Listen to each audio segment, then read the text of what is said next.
My name's Jim Phillis. I'm with Chicago Pneumatic Compressor. I'm here to help you with all your compressor needs. Some safety tips for your compressor.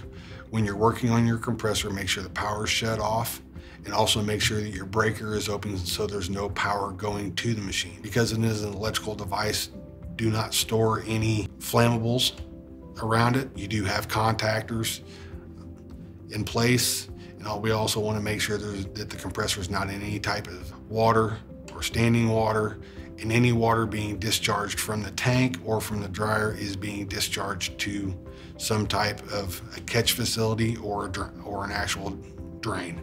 For more information on any of our compressors, please visit our Expert Corner blog at cpcompressors.com.